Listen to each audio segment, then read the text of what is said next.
How's everyone doing? Today I have a Blu-ray collection update with 9 pickups right here. And if you've seen any of these movies, definitely let me know what you think of them and let me know which one of these is your favorite as well.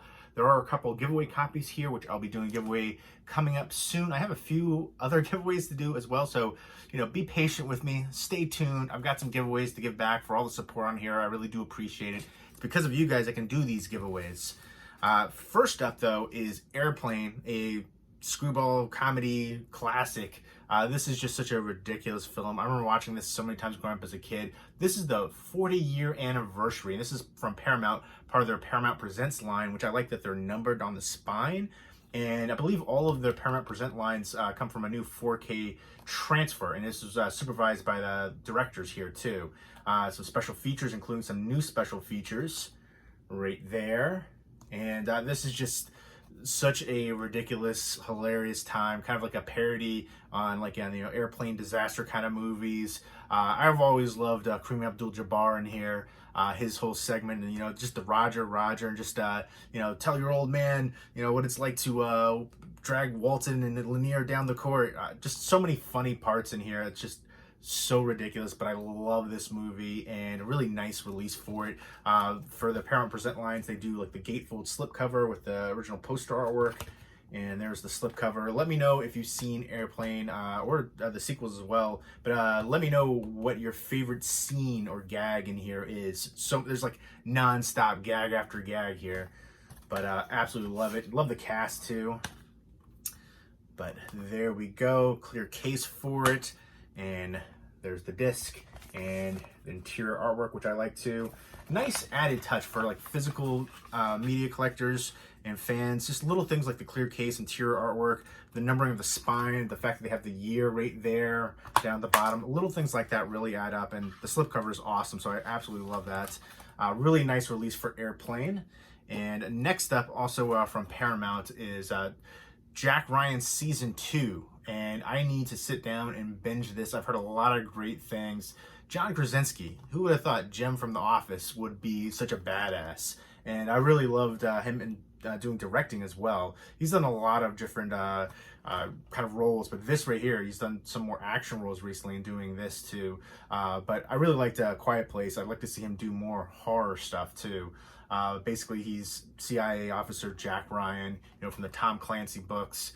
And this has exclusive deleted scenes, and here he's going down into the Venezuelan jungle and trying to investigate illegal arms and things like that. And so he's working with other different agencies and people, and all kinds of craziness ensues. So I will be checking out. I have season 1 already. I haven't sat down and watched it yet, but now that I have season 2, I think I'm going to binge it. I binged a few things recently. So I'm excited for it. I've seen clips of it, and I've actually been really meaning to check it out, and I've really liked what I've seen so far, especially him in this role. I was kind of surprised. I wasn't sure initially how I could see him being in such kind of like a tough role, but he's very dynamic. He can play a wide range of characters, and I think he does so very well. I think he's talented, very multifaceted, again, with Quiet Place directing-wise too. So definitely looking forward to checking this out. Let me know if you've seen it. This is it Amazon exclusive? I'm trying to remember. Yeah, it's Amazon Studios. There we go. Next up is Elvira. This is the Arrow video release, Mistress of the Dark. I love this film. I feel like I've had every release for the US for it. So I do want to say though, the first printing comes with a slipcover and booklet. I think it came out like a month ago, something like that, a month and a half. So already it doesn't have the slipcover and booklet. I'm actually going to seek out the one with the slipcover and the booklet because I really want that for my collection. I love the movie. I love her as a character. I think she's amazing.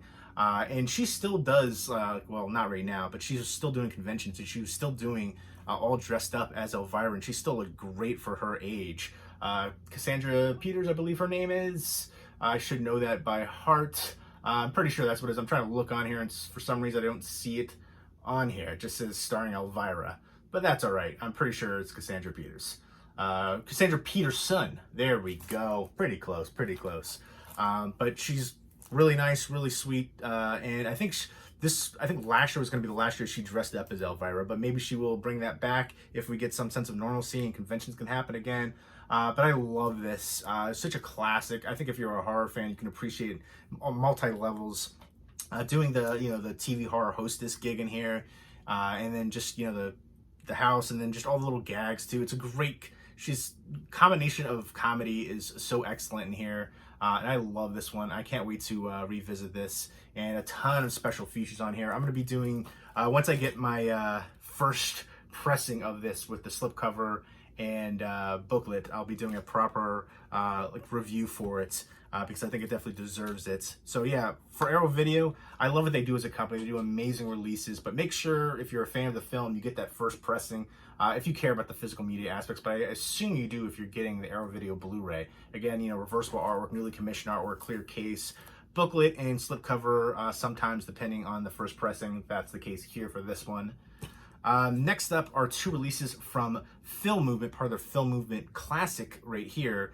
I really think Film Movement is an amazing company, very underrated. If you like companies like Criterion Collection, I would definitely recommend checking out Film Movement especially for the Film Movement Classics line. My favorites two they've released are two New Zealand films, Quiet Earth, which is a post-apocalyptic movie, and Once Were Wars, which, just thinking about it, such a dramatic film, amazing performances in there, just riveting. But this one right here is Série Noire, which this is a French film, and it is on Time Out's 100 Best French Films of All Time. It's from 1979. It sounds like it's going to be a weird mixture of romance, noir, and that's what it says kind of on the back here. But it sounds kind of wild and crazy. It's basically this guy who's trying to track down a deadbeat customer. He's a door-to-door salesman, and he gets thrown out by his wife and thrown in jail by his boss. And while he's trying to find this customer, he comes across this teenage sex pot living with her aunt, who's, I guess, an old miser. And so basically they come up with this scheme to kill off her aunt for all the money, millions. Unfortunately, the scheme backfires, and it's going to be a darker turn, it says on here, but it's supposed to be a great performance from the lead here. Tornado strength performance by Patrick Dewary. So I'm excited to check this one out. And again, I really love what they do, Film Movement, for especially the classics line. They do a lot of great international releases and just a lot of films that are really amazing. Like here we go. Here's some more right here. Time to Die, which is a really great Mexican Western.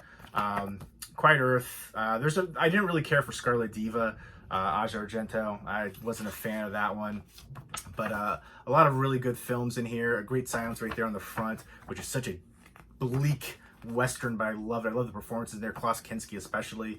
But yeah, some really great films. Once Were Warriors, again, that one was one of my favorites, in the Quiet Earth, two New Zealand films. But they have the films that they choose, the transfer special features, again, the booklet, it's the packaging as well. I always appreciate getting the booklets for releases if you're a fan of the film.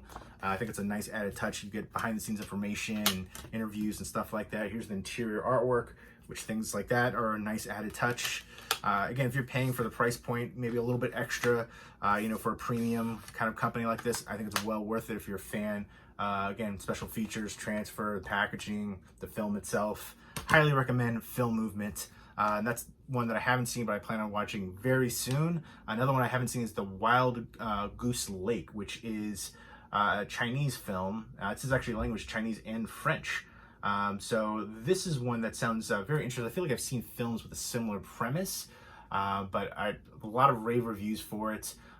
It's basically a small-time mob leader accidentally kills a cop, and the bounty's placed on his head, dead or alive, so he's hiding out, and police are after him, dangerous gangsters are after him, so he's hiding out at Wild Goose Lake, and he, I guess, meets a young, mysterious woman who has intentions of her own. So it sounds intriguing.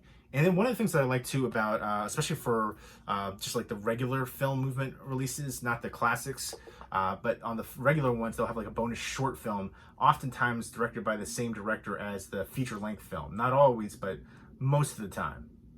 So I like seeing that as well, seeing sometimes how they can develop into, how they came from the shorts to feature length, and see how they've come across. And for the regular line for the film movement, they don't usually have a booklet. For the film movement classic line, they have the booklet, but they have, inside liner notes, excerpt from interview with the director and why they selected it, which I think is always a nice, cool thing. So I appreciate that. And then again, the interior artwork. So I really love what they do. They've introduced me to some really good films internationally for their regular line. And then again, their classics line, I love. The only thing I didn't like was the Asia Argento and Scarlet Diva. But everything else, I've been blown away. So film movement, if you like, again, like labels and studios, companies like Criterion Collection, I would recommend them as well. They do so many great independent international films. Next up from Well USA is A Dog's Courage. This is an animated film. Again, this is a storyline that I feel like we've seen before. Isle of Dogs is one that was super popular recently. Let me know what your favorite animated dog movie is. There's so many really good ones out there.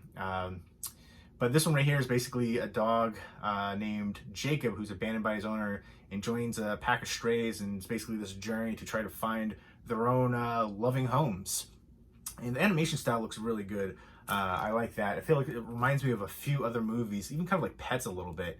Pets is a little bit more the 3D, but just like the style of how they look, their faces and stuff like that. So I'll probably be watching this tonight, actually. This looks like it's going to be a lighthearted one. So 102 minutes, breezier runtime. And then I'm trying to decide what other movie I'm going to watch tonight out of these. I think I'm going to go with this one right here, Valley of the Gods, also from Well Go USA. I'll have 2 giveaway copies once I view it and review it. And this stars, I really like the slipcover for this. It's got this glossy for each one of these, I guess 3 stories right here. And they all kind of, I assume they intertwine. Josh Hartnett and John Malkovich in here, and it's from Lech Majewski, who is a Polish writer-director. I know he did Mill and the Cross with Rutger Hauer. He did a few other well-known things. So he's a really big international film director. I've heard of him before. Again, the Mill and the Cross. And there was something else that he did.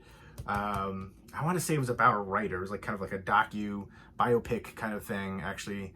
But I can't remember what it was called right now. But so basically, this is about just different levels of, I guess, income. Basically, from contrast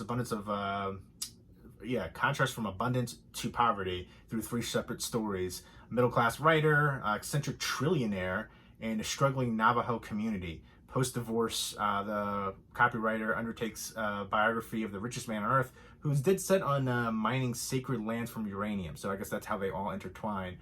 And then modern advances run afoul of long dormant guardians from ancient legend. Even the most unimaginable wealth may soon meet its match. So that part seems a little bizarre and intriguing, but the cinematography from the clips I've seen look amazing. You see a couple things right there, a couple shots. So that's one thing I actually enjoy about his films. Again, I've seen only 2, but that's one of the things I definitely took in. Amazing cinematography. He has a really beautiful eye, and I feel like it definitely shows through his work. So I'm excited for checking that out. I feel like Josh Hartnett, for a long time, he just like disappeared, and he came back Penny Dreadful, and he's done little things here and there. So I'm kind of curious to find out what happened and what I don't know if he chose not to, or he had issues with certain directors, or kind of maybe got blacklisted, something like that. But only bonus feature here is the making of and then the trailer. But again, I love that slipcover, how it's glossy, and I like, again, for each one of the stories, and I'm looking forward to seeing how that intertwines. I'm a big fan of John Malkovich. Let me know what your favorite John Malkovich movie is. Maybe it's Being John Malkovich, which has a great Criterion Collection release, which is up there somewhere behind me. I know Criterion Collection has their 50% off sale right now, Barnes & Noble. Let me know if you picked anything up with that as well. But there you go. Those are the pickups. I think I'm going to watch A Dog's Courage for sure, and I think I'm going to go with Valley of the Gods after that. Those are the 2 I'm going to watch tonight. Let me know what you're going to watch tonight as well. Let me know if you've seen these films and what you think of them. And give me an underrated movie to watch. I feel like, these 2 right here, this I guess isn't really underrated, but it's one I'm not familiar with, but this sounds like it could be. But yeah, give me an underrated movie to watch. Give me some recommendations. Leave me those comments down below. And again, let me know what you think of these ones, if you've seen them, and which one was your favorite.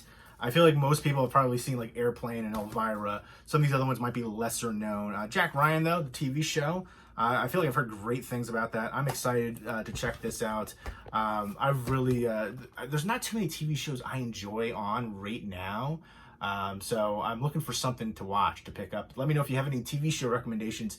It doesn't necessarily have to be on TV. It could be on Amazon, Hulu, Netflix, anything like that.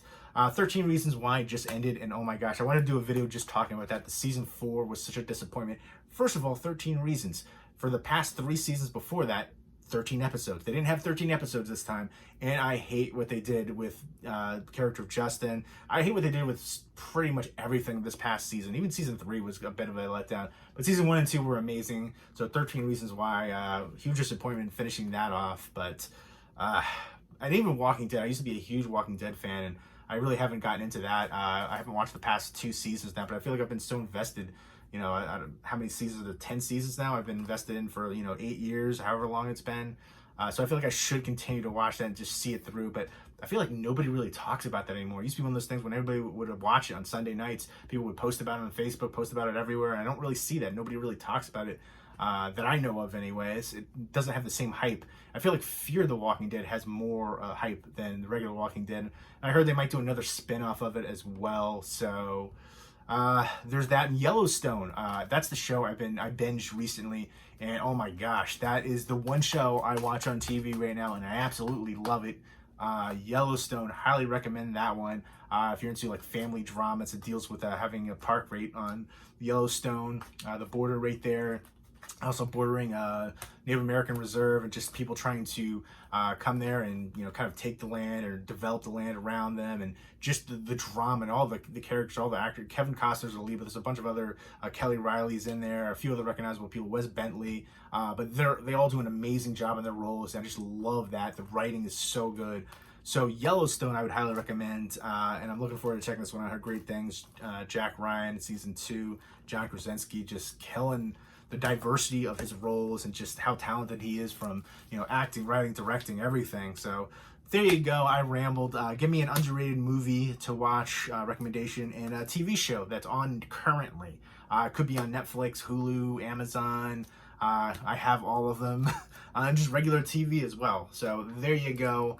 I hope everybody's doing well. Look forward to the giveaway for Valley of the Gods coming up soon. I got a couple other giveaways to do as well. I've got like a pile over here. So, I've been slacking on that, but I still have stuff to give. And again, thank you for all the support here. It's because of you guys I can do these giveaways. So you guys rock, and hope everybody's doing well. Take care.